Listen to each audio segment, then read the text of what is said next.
In today's video, I am going to teach you how to remove a property in Google Analytics.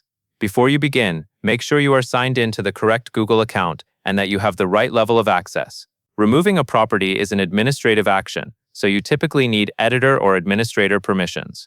Also, keep in mind that in Google Analytics, removing a property usually means moving it to the trash can. That is helpful because it gives you a window of time to restore it if you change your mind. Start by going to Google Analytics and landing on the main Analytics home area. Once the page loads, look for the Home option in the left-hand navigation and click on Home. This makes sure you are in the standard starting view and that the interface is fully loaded.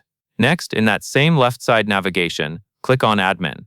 This takes you to the administrative settings where accounts and properties can be managed.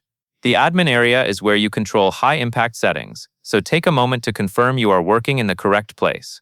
Now you will need to select the property you want to remove. In the admin section, focus on the property area and click on the highlighted property selector. Then click again on the highlighted area to confirm the correct property is selected.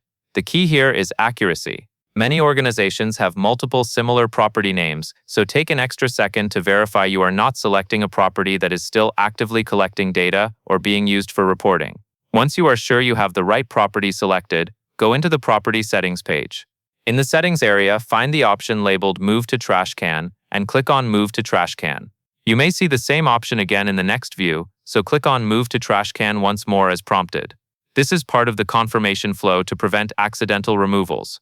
Finally, on the Delete confirmation screen, click on Move to Trash. This completes the process and places the property into the trash can rather than permanently deleting it immediately. At this point, the property is removed from active use and will remain in the trash can for a period of time, allowing recovery if needed. And that covers everything you need to know.